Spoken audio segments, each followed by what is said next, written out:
ఈరోజు చాలామంది సైబర్ నేరగాళ్లతో వాళ్ళు పంపించే లింకుల ద్వారా వాళ్ళు వాట్సాప్లో, టెలిగ్రామ్లో, ఇన్స్టాలో, ఫేస్బుక్లలో వివిధ రకాల ఓటీపీలతో మోసపూరితమైనటువంటి లింకులను పంపి ప్రజలను మోసం చేసే సైబర్ నేరగాళ్ల ద్వారా ప్రజలందరూ అప్రమత్తంగా జాగ్రత్తగా ఉండాలని చెప్పేసి సందర్భంగా ప్రతి ఒక్కరికి కోరుతా ఉన్నాను.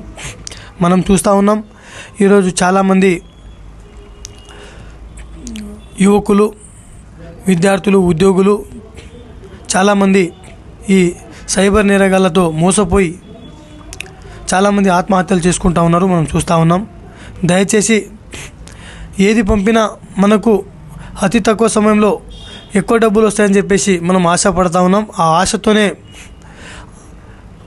మనం అట్లాంటి కార్యక్రమాలకు పాల్పడి ఈరోజు ఇన్వెస్ట్మెంట్లు చేసి బెట్టింగ్లు పెట్టి ఈరోజు మనం లాస్ అవుతూ ఉన్నాం. సైబర్ నేరగాళ్ళు పంపించే ఏది కూడా ఈరోజు రకరకాల యాప్స్ కావచ్చు, ఇవన్నీ మోసపూరితమైనటువంటి మోసం చేసేటివి. ప్రతి ఒక్కటి మోసం మోసం మోసం.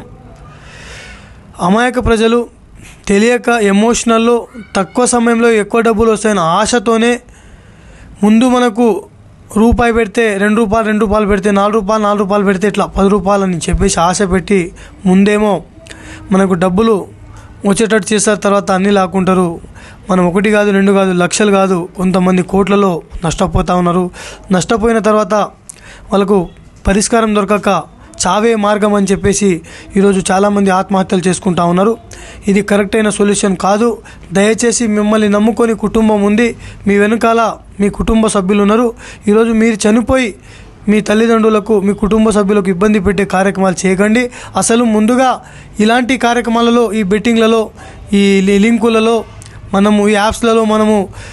ఈ యాప్స్ అని చెప్పేసి గేమ్స్లలో ఇవన్నీ దాంట్లో మనం పైసలు పెట్టి నష్టపోవద్దు, మోసపోవద్దు. అవన్నీ మోసం చేసేటివే. దయచేసి ప్రతి ఒక్కరూ ఈ సందేశాన్ని ప్రతి ఒక్కరికి తెలియజేయగలరు. ఎందుకంటే చాలామంది నష్టపోతున్నారు.